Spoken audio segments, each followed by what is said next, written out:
এখানে ভারতের দোষের চেয়ে আমাদের দোষ বেশি আমি দেখি।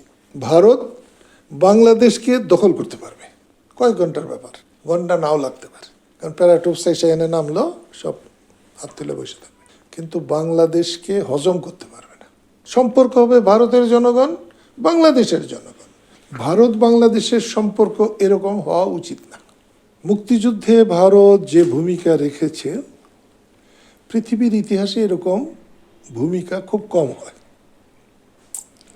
যদি ভারত আমাদের পাশে না দাঁড়াতো, মুক্তিযুদ্ধে আরো হয়তো 20 বছর 25 বছর আমাদের সময় লাগতো। 71 আমরা স্বাধীন হইতাম না। এখন এটা প্রশ্ন আসতে পারে যে ভারত যে বাঙালিদেরকে আশ্রয় দিয়েছে, মুক্তিযুদ্ধদের ট্রেনিং দেওয়ার জায়গা দিয়েছে, অনেক ক্ষেত্রে ট্রেনিংও দিয়েছে, তাহলে তারা তো যথেষ্ট সাহায্য করেছে। 1 কোটি শরণার্থীকে আশ্রয় দিয়েছেন। যদি ঢুকতে না দিত, আশ্রয় না দিত, তাহলে 1 কোটি না মরলেও 50 লাখ মরত। তাহলে সেটা বাঁচাইছে। এটা বাংলাদেশের প্রতি ভারতের উদারতা, ভারতের সহযোগিতা। এর জন্য বাংলাদেশের কৃতজ্ঞ থাকা উচিত। একটা পরিমাণ কৃতজ্ঞ কিয়ামত পর্যন্ত থাকতে হবে, একটা পরিমাণ। অন্যদিকে ভারতের কোনো স্বার্থ ছিল না, ছিল ইস্ট পাকিস্তানের 4500 কিলোমিটার বর্ডার, ওয়েস্ট পাকিস্তানের ওইরকম বর্ডার। ওয়েস্ট পাকিস্তানের বর্ডার একটু কম, যদিও ইরান টিরান হাবিজাবি নানান জিনিসের সাথে ভারতের বর্ডার আছে, চীনের সাথে আছে, পাকিস্তানের সাথে অত বর্ডার নেই। তো তাইলে বাংলাদেশ স্বাধীন হইলে শত্রু দেশ থেকে বাঁচলো, এটা একটা তাদের দুই পাশে শত্রু দেশ থাকার চেয়ে এক পাশে থাকা ভালো। বাংলাদেশকে সাপোর্ট করে যে ভারতকে কেউ পুষতো না, জিজ্ঞেস করতো না, সেই ভারত আমাদের স্বাধীনতার পরপর সারা পৃথিবীতে একটা মানবতাবাদী দেশ, মুক্তিযুদ্ধকামী বা মুক্তিকামী দেশের পক্ষে দাঁড়াইছে। মুক্তিকামী মানুষ সারা পৃথিবীতে তারা সম্মান পাইছে, যেখানে কোনো রকম ভারতের মর্যাদা ছিল না। আমাকে স্বাধীনতার 2 বছর পরেই পোরকান বলে একটা, রাজস্থানে একটা পোরকান বলে জায়গা আছে, হেনে বোমা ফাটাইছে। আমাকে ভারতীয় অনেক কূটনীতিকরা, অনেক নেতা আমারে কইছে, আমরা ফোন করলে দিনেই ফোন ধরতো না, আর আমরা পোরকানে বোমা ফাটানোর পরে রাত্রে ফোন করে 2টার সময়, আসমানে উঠে গেছে ওদের। এবং আজকে যে পজিশন, এর জন্য আমাদের মুক্তিযুদ্ধ, আমাদের তাদের সঙ্গে যাওয়া, এটাও একটা কাজের কাজ। আমরা ওই পরিবেশ না করলে, ভারত প্রথম যুদ্ধ করেছে 48 সালে কাশ্মীরে, সেখানে ভারত জিতে নাই। তারপরে যুদ্ধ হয়েছে চীনের সাথে 62 সালে, সে যুদ্ধে জিতে নাই। তারপর যুদ্ধ হয়েছে 65 সালে পাকিস্তান ভারত, সেখানেও তাদের ওই সমান সমান জিত নাই।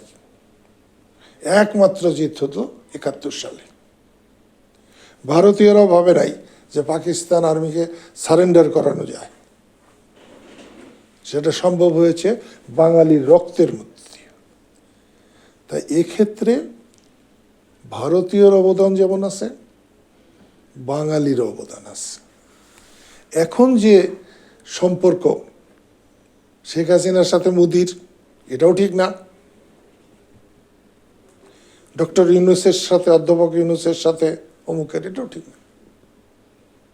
সম্পর্ক হবে ভারতের জনগণ বাংলাদেশের জনগণ, ভারতের সাথে বাংলাদেশের। সেটাকে নাড়াচাড়া করানোর জন্য সরকারের সাথে একটা থাকবে, সম্পর্ক থাকবে, কিন্তু ভাবমূর্তিটা বা দেশের সম্পর্ক হবে 2 দেশের সাথে। সেটা কখনো হয়নি। আজকে কেউ যদি বলে যে শেখ হাসিনাকে আশ্রয় দিয়ে ভারত খুব ভালো কাজ করছে, এটাও ঠিক না। তাকে আশ্রয় না দিলেও ভারত খুব একটা লাভবান হতো না। ভবিষ্যতে ভারতের সঙ্গে অতটা বেশি ওঠা বসা, আমাদের উচিত হচ্ছে ভারতের সাথে সমমর্যাদার রাষ্ট্র হিসেবে চলা। ঠিক আছে, তারা 100 কোটি 150 কোটি লোকের দেশ, কিন্তু আন্তর্জাতিক পরিমণ্ডলে কোনো একটা মিটিংয়ে বসলে ওর প্রধানমন্ত্রীরও একটা সিট দিব, আমার প্রধানমন্ত্রীকেও একটা সিট দেবে। ভারত 150 কোটি লোকের দেশ বলে তার জন্য 3টা সিট, এটা কিন্তু হবে না, একটা সিটই হবে। তাদের একটা নেতাই বক্তৃতা করবে, কথা বলবে, আমাদেরও একটা নেতাই কথা বলবে। চীনের 200 কোটি মানুষ, তার জন্য 10টা সিট হবে না, চীনের একটা সিটই হবে। সেই জন্য মর্যাদাটা সমমর্যাদাপূর্ণ হওয়া দরকার। এখানে ভারতের দোষের চেয়ে আমাদের দোষ বেশি আমি দেখি। কারণ আমি ভারতে 16 বছর থাকছি, কোনো দিন মনে হয় নাই যে তারা আমাদের কোনো কথা গিলাতে চাইছে বা কোনো কথা চাপিয়ে দিতে চাইছে। এখন আমরা যদি যে তাদের গোলামি করি, তাহলে কি করার আছে? কে এরপরেও করবে, এরপরেও করবে। কিভাবে হস্তক্ষেপ করে? বুদ্ধিশুদ্ধি দেয়, এই তো টাকা পয়সা দেয়, ওটা এক রাষ্ট্রের আর এক রাষ্ট্রের সিস্টেম দিবই। কিন্তু আমরা যদি এইখানে যদি বিএনপি যদি ওই পরিমাণ পপুলার হইতো, বিএনপি সংগঠন মস্ত বড় সংগঠন আছে, কিন্তু তারা যদি নিবেদিত হতো, তাহলে এই শেখ হাসিনা কবে উড়ে যেত।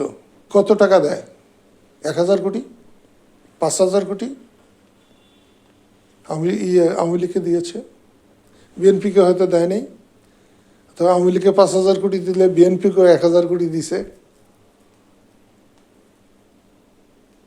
1000 কোটি কেন, 100,000 কোটি দিল, মানুষ যদি থাকতো তাইলে তো হতো না। এবং এই যে বৈষম্য বিরোধী আন্দোলন, যদি এরশাদ না মানতেন, এর সাথে যদি টাকার দরকার না হইতো, অত টাকা না নিতেন, আমি নিজের চরিত্র ঠিক রাখছি না, আরেকজনকে বললে কি হবে? এর তো ফল এইটাই। এখন ভারতীয় মিডিয়াতে যে প্রচার অপপ্রচার, চট্টগ্রাম দখল সহ, এগুলা সবই ভুকাস। এটা নিয়ে আরেকদিন বলবো যে ভারত চীনকে দখল করতে পারে এবং দখল করে রাখতেও পারবে, যদি করে কখনো, সেই সামর্থ্য হবে। ভারত আমেরিকাকে দখল করে হজম করতে পারবে, যদি পারে আর কি, কোনো প্রবলেম হবে না তাদের। কিন্তু ভারত বাংলাদেশকে দখল করতে পারবে, কয়েক ঘন্টার ব্যাপার, ঘন্টা নাও লাগতে পারে। কারণ প্যারাটুপস এসে এনে নামলো, সব হাত তুলে বসে থাকবে, কিন্তু বাংলাদেশকে হজম করতে পারবে না। সে ক্ষমতাই নেই ভারতের, বাংলাদেশকে চালাতে পারবে না, রাজনীতি অচল হয়ে যাবে। এবং এটা অচল হওয়ার কারণ হচ্ছে 47-এ যখন দেশ স্বাধীন হয়েছে, ভারত পাকিস্তান হয়েছে, তখনও যারা ছিলেন তাদের মাথা ছিল না এমন না, আমাদের চেয়ে অনেক বেশি বড় মাথা ছিল তাদের। আজকে পশ্চিমবঙ্গে 42টা সিট, এই 42 সিটের জন্য ভারত কাঁপে এখনো। বিহারে 40 সিট, উড়িষ্যাতে 21 সিট, আর আমাদের এটা ছিল বাংলা, বিহার, উড়িষ্যা, আসামে 14 সিট। এখন যদি বাংলাদেশকে দখল করে নিয়ে যায়, ওনাদের এত দয়া হয়, তাহলে শুধু বাংলাতেই, পশ্চিমবঙ্গ হোক, পূর্ববঙ্গ হোক আর বাংলা হোক, সিট হবে 100টার বেশি এই প্রভিন্সে। সেখানে যদি বিহার যোগ করে, সেখানে যদি উড়িষ্যা যোগ করে, ঝাড়খণ্ড বলে একটা দেশ আছে পশ্চিমবাংলার গায়ে, পশ্চিমবাংলার গায়ে উত্তরপ্রদেশ আছে, উত্তরপ্রদেশের 80টা সিট, ওখান থেকে যদি 20টা দিকে আসে তাহলে সিট হবো কতটি? এই পাশে আরো 10-12টা সিট আছে, কি বলে ত্রিপুরা, মণিপুর, নাগাল্যান্ড, মিজোরাম, এখানে বোধহয় 10টা সিটের মতো হবে 4টি, তাহলে সিট হবে 200-র উপরে। 80 সিটের ধাক্কায় উত্তরপ্রদেশের ধাক্কাই কুলাইতে পারতেছে না। এই প্রথম, আর একবার নরসিমা রাও হয়েছিল প্রধানমন্ত্রী, এছাড়া সব উত্তরপ্রদেশ উত্তরপ্রদেশ উত্তরপ্রদেশ। আর এখানে 200 সিট হলে সব বেঙ্গল বেঙ্গল বেঙ্গল, প্রধানমন্ত্রী হবে বেঙ্গল, প্রেসিডেন্ট হবে বেঙ্গল, ওরা মরতে রাজি আছে, কিন্তু বেঙ্গলের হাতে ভারত দিবে না। তো তাইলে দখল করে চিটাগাং নিতেছে, অমুক নিতেছে, এলে শুই না কোনো লাভ আছে? কোনো লাভ নেই।